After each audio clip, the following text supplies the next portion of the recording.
ഈശോമിശിഹായ്ക്ക് സ്തുതിയായിരിക്കട്ടെ. വിശുദ്ധ ലൂക്കായുടെ സുവിശേഷം 23-ാം അധ്യായം 46-ാം തിരുവചനം.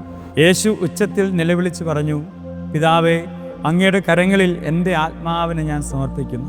ഒരു മനുഷ്യൻ്റെ മരണത്തിൽ ആകാശവും ഭൂമിയും പാതാളവും ഒരുപോലെ വിറങ്ങലിക്കണമെങ്കിൽ, സൂര്യൻ മറഞ്ഞു പോവുകയും ചന്ദ്രൻ പ്രകാശം കെടുത്തിക്കളയുകയും ചെയ്യണമെങ്കിൽ, ദേവാലയത്തിൽ തിരശ്ശീല രണ്ടായി കീറിപ്പോവുകയും പാറകൾ പിളരുകയും പ്രേതാലയങ്ങൾ തുറക്കപ്പെടുകയും ചെയ്യണമെങ്കിൽ അതൊറ്റ മനുഷ്യൻ്റെ മരണത്തിലാണ്. ഉടയവൻ ഉടഞ്ഞാൽ ഉലകം ഉടയാതിരിക്കലെന്ന് നിശ്ചയമാണ് പ്രിയപ്പെട്ടവരെ. ഇന്ന് ദുഃഖവെള്ളിയാണ്. മരിച്ചത് ലോകത്തിൻ്റെ സൃഷ്ടാവാണ്.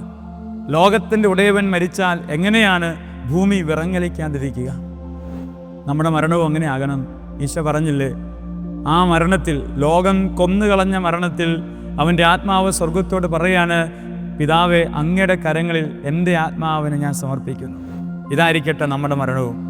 എൻ്റെ കുടുംബത്തിൻ്റെ ഒരു അനുഗ്രഹമായി ഞാൻ ജീവിക്കുമ്പോൾ, സൃഷ്ടാവും പരിപാലകനുമായി ഞാൻ ജീവിക്കുമ്പോൾ, എൻ്റെ മരണത്തിലും ഇങ്ങനെ എൻ്റെ ഇടവക, എൻ്റെ കുടുംബം, എൻ്റെ നാട് വിറങ്ങലിക്കും.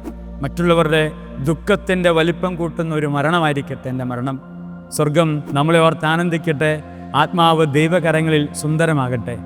ഈ ദിവസത്തിൻ്റെ മംഗളങ്ങൾ ദൈവം അനുഗ്രഹിക്കട്ടെ. ആമേൻ.